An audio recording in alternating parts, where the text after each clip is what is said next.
대부분의 제작 공정이 수작업으로 이루어지는 초호화 오토 브랜드 벤틀리입니다. 부유층의 전유물로 여겨지는 브랜드이죠. 현재 벤틀리는 102년 역사상 가장 높은 판매 실적을 올리고 있습니다.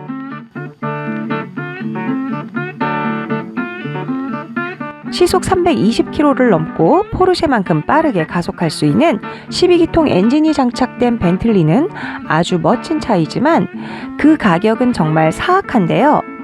가장 저렴한 벤틀리의 시작 가격은 약 2억 원이지만 이 가격에 구입할 수 있는 차량은 거의 없습니다. 구매자들은 놀라울 만큼 세부적인 주문 제작을 요청할 수 있는데요. 예를 들어 컨티넨탈 GT의 경우에는 옵션과 선택 항목을 지정하는 방법이 170억까지에 이른다고 합니다. 그 외에도 벤틀리의 뮬리너 포트폴리오에는 주문 제작 차량, 부활한 클래식 모델 및 특별 한정판과 같은 추가 옵션이 있습니다. 하지만 여전히 이 가격은 논란의 여지가 있는데요. 벤틀리 뮬리너 바클라 및 블로어 컨티뉴에이션 시리즈 자동차의 가격은 모두 약 24억 원이며 뮬리너는 이보다 더 비쌉니다. 벤틀리는 최근 완전히 탈바꿈하기 위한 캠페인을 벌이고 있는데요. 과연 롤스로이스 또는 메르세데스 마이바흐와 같은 경쟁업체와 차별화되는 이유는 무엇이며 또 전기차로의 전환을 이룰 수 있는지 들여다보겠습니다.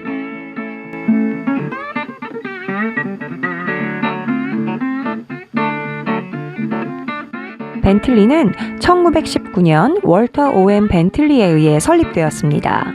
1888년생으로 영국 런던 출신인 월터가 31세에 벤틀리를 설립한 것이죠.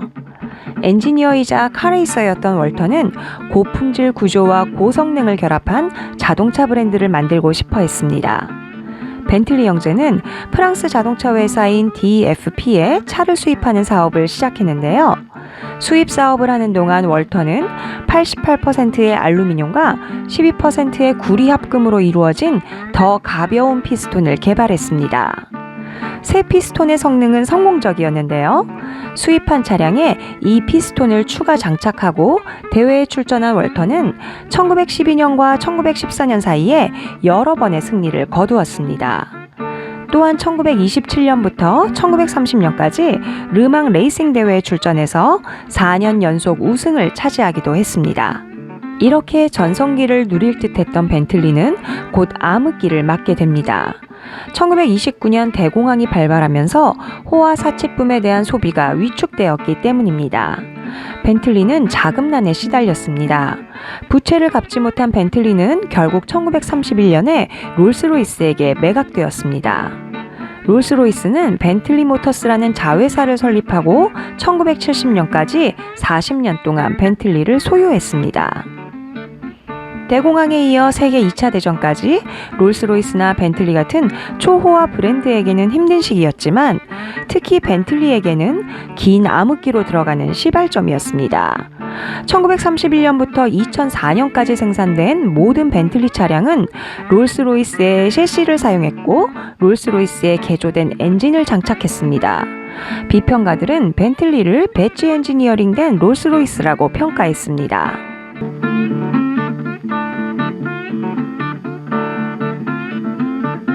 1970년대에 롤스로이스는 항공 엔진 사업으로 인한 재정적 어려움에 빠지게 되면서 자동차 부문을 분사시키게 됩니다. 롤스로이스 모터스라는 이름으로 독립적으로 운영되다가 1980년에 비커스 plc에게 인수되는데요. 1970년대에 최악의 침체기를 맞았던 벤틀리는 비커스의 소유가 되면서 다시 부활하기 시작했습니다.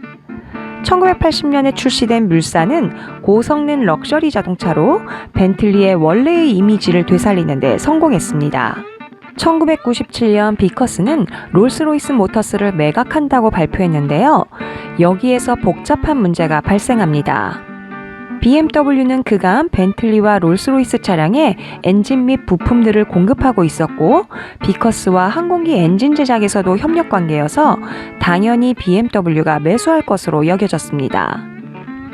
하지만 입찰가를 1,400억 원이나 높게 부른 폭스바겐이 낙찰에 성공하면서 롤스로이스의 상표와 로고를 제외한 대부분의 자산을 인수하게 되었습니다.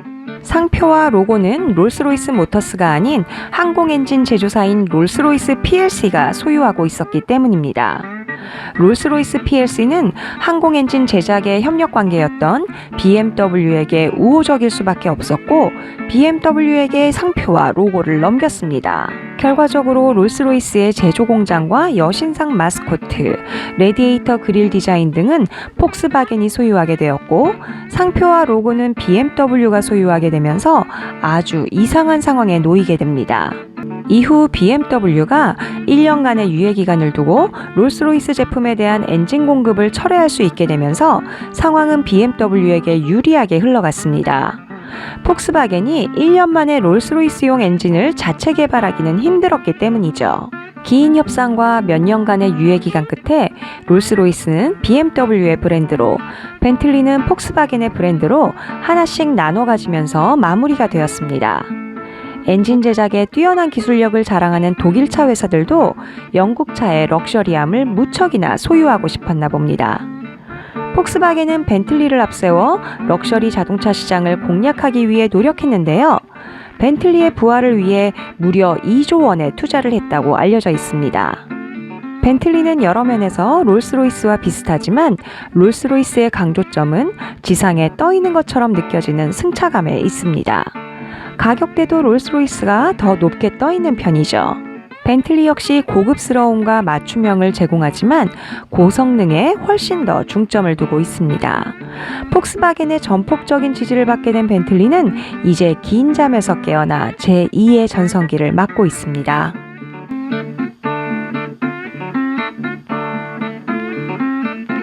(2020년) 벤틀리는 3가지 기본 모델만 보유하고 있는데요.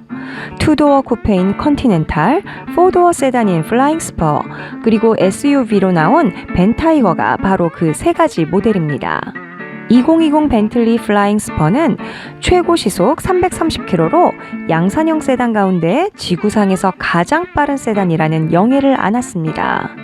롤스로이스나 마이바흐와 같은 럭셔리함을 가지면서 동시에 페라리와 같은 레이싱카의 면모를 갖춘 점이 벤틀리만의 매력으로 꼽힙니다. 벤틀리는 대부분 수작업으로 제작되는데요.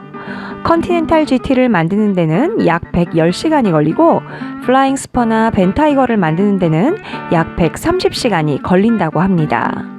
12기통 엔진 제작에는 45명으로 구성된 팀이 투입되는데 테스트를 제외한 제작 시간만 약 6시간 30분이 소요된다고 하네요.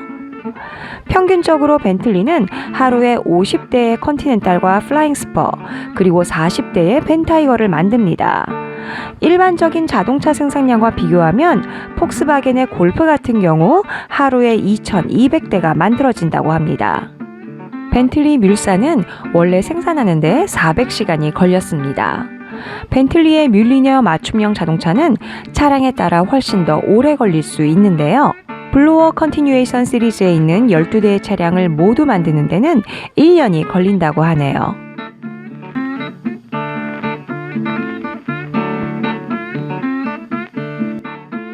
몇 가지 기본 모델만 가지고도 벤틀리는 그 어느 때보다 더 잘 나가고 있습니다. 팬데믹으로 힘들어질 줄 알았던 호화 사치품 시장은 오히려 양적 완화로 인한 버블을 통해 호황기를 누리고 있는데요. 벤틀리의 2020년 판매량은 11,206대로 사상 최대치를 기록했습니다. 그 이전의 최고 판매 연도는 2017년으로 11,089대를 판매했지만 2018년과 2019년에 재정적으로 어려움을 겪었습니다. 부익부를 실현시켜준 2020년의 전세계 통화정책은 벤틀리에게는 더없이 좋은 상황으로 반전된 셈이죠. 벤틀리의 고객의 평균 연령은 지난 20년 동안 약 10년 젊어졌다고 하는데요. 2003년 GT를 출시했을 당시에는 고객 평균 연령이 50대 중반이었다고 합니다. 그리고 현재 고객 평균 연령은 40대 중반이라고 하네요.